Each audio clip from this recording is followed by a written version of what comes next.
you can see the impact that shade from the house has on the carrot plants. At the start here, where you get some sun, but the best of the sun really falls down that side there. I'll get out of the shadow. You can see there that the carrots are doing much better.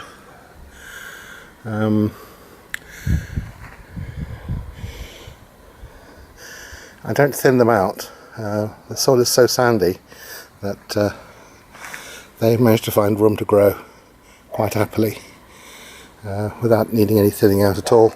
Never thin them out. Get quite big and long carrots.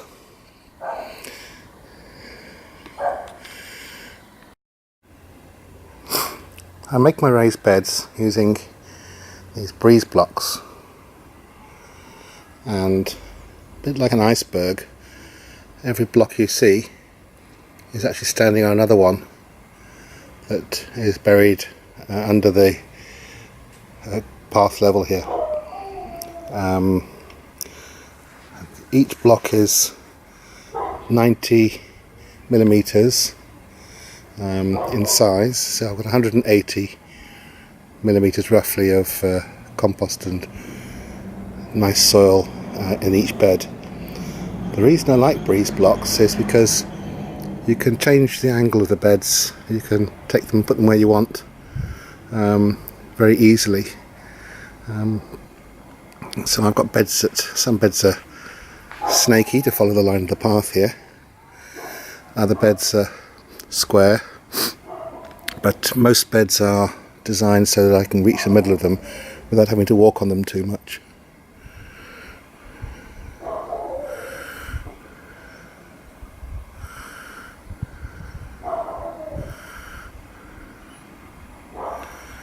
I also find that using breeze blocks, although I haven't done it yet, you can also plant a crop inside each partition.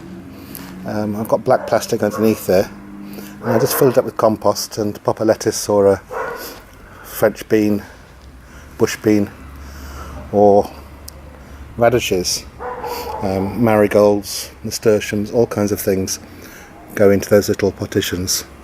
They make quite nice edging plants and help to keep the slugs and snails and things off the main part of the garden.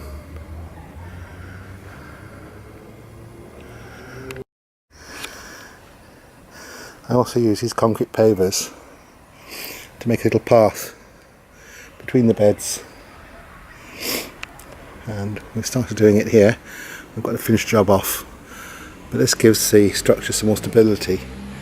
And as I say, the beauty of the whole thing is that it's changeable. You can move it to where you want and change the size of the beds, the position of the beds, without having to go to any great hassle. Low faff.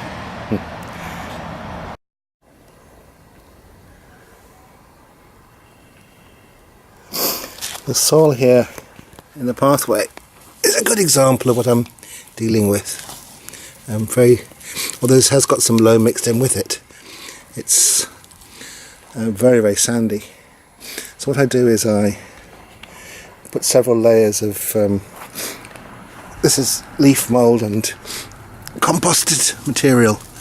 I put it on just like that with some sand in it, and this will fill the bed and give me a nice depth of friable and useful soil.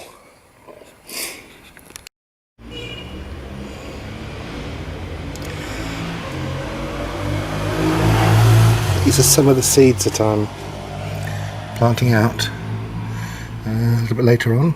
Red onions at the top here, and these Romanesco cauliflower broccoli crosses, sweet peas, sunflowers which have come from the chicken feed, chickpeas, just a simple small row of those, white onions, courgettes, which I discovered had been nibbled quite badly by a little caterpillar and lettuces and cabbage, more red onions, and I'm also putting in some rhubarb sometime soon, although I've been promised 2 very nice large crowns from my sister's garden as they're moving house. This is very much an experiment because I don't normally sow seed this early in the year, and the whole idea really is to see if I can get 2 crops. I can't think of any reason why not. It's about the equivalent of the 12th of January in the Northern Hemisphere, so people, I suppose, are starting to sow seeds inside their greenhouses.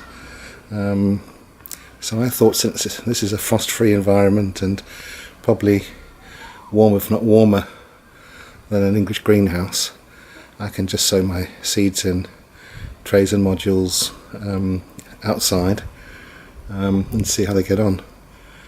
If I'm right, I can harvest in 2 or 3 months and still be in spring, early summer, in time to get a second crop of everything in, and who knows, maybe even a third crop.